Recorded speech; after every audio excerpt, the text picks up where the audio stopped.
Alright, wanted to make a quick video showing how to replace the emergency brake shoes, or also called the parking brake shoes. They sit inside of the rear disc assembly.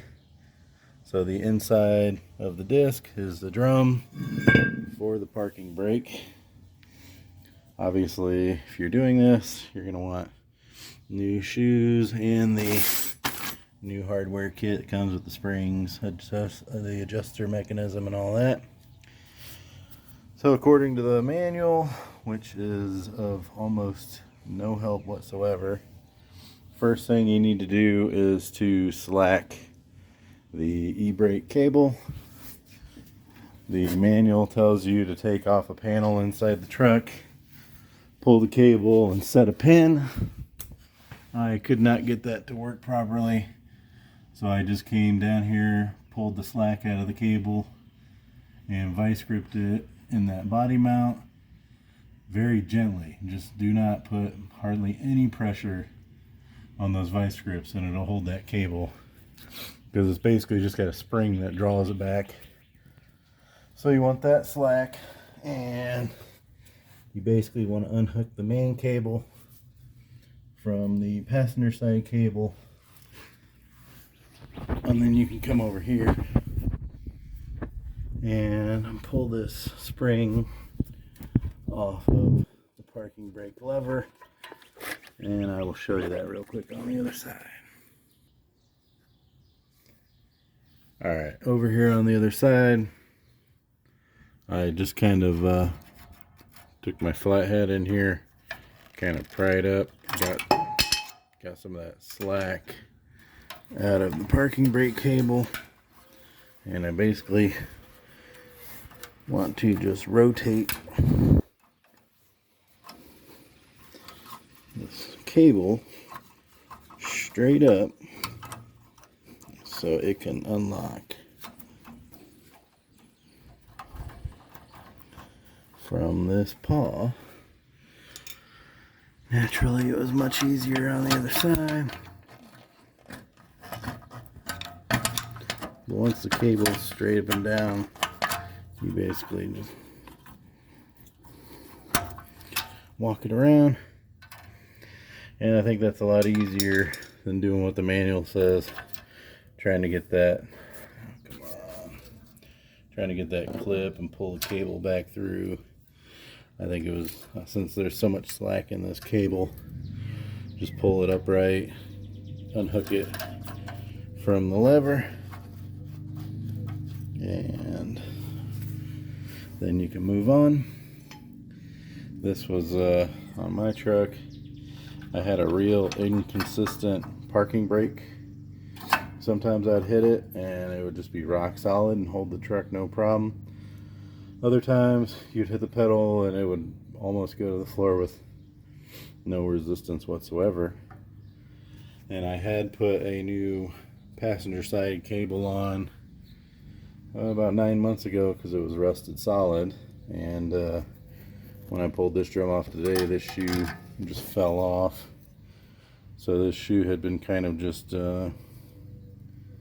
hanging out inside the drum for a while, and the pin that goes through the backing plate to hold that shoe in place, obviously the head to it fell off, letting the shoe move around, and that's why I never had a consistent pedal.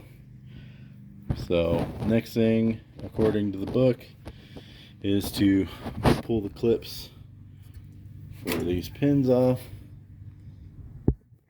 So that would be those right there. Sorry about that. So basically you just kind of push in on that clip and rotate it 90 degrees, and that clip will fall out. And then there's a lower spring, and obviously it would still be attached to the other shoe. I'll just show you on the other side real quick.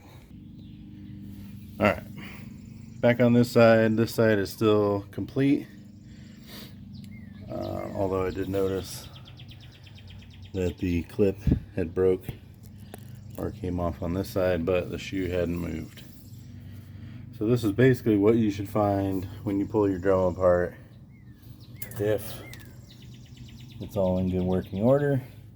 You've got the adjuster, the bottom spring, and then the top spring, and according to the manual, you should be able to just pull that bottom spring off, and then the adjuster will pretty much fall out, and then you can just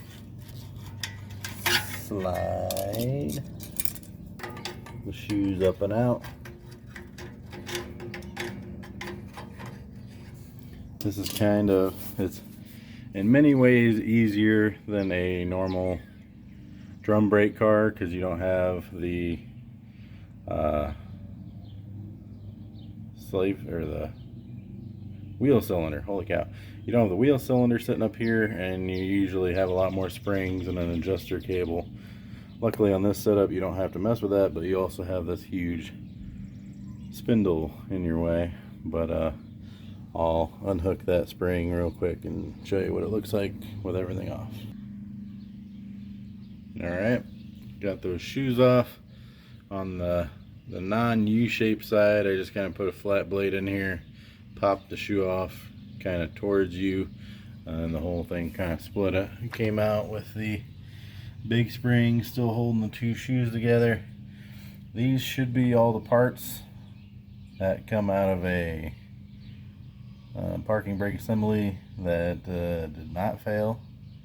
So you've got your adjuster, two retaining clips, two pins, a little spring, a big spring, and two shoes.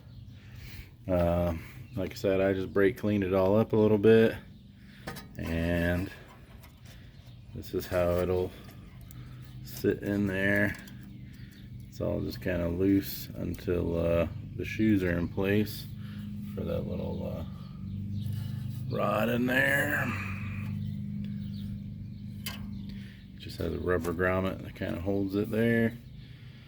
And then I did check, at least for the parts coming off. I know on rear trucks that had shoes on the rear, that actually function as the brakes also, usually they'll have one side will be right hand thread and one side will be left hand thread for these adjusters. I double checked the ones that came off, and they are both right hand thread, so it does not matter which side out of the parts bag you put it on, and I will verify that with the new ones as well. Alright, just got everything ready to reinstall everything. Pulled the shoes out of the box, and just want to take note that all four of the shoes are identical.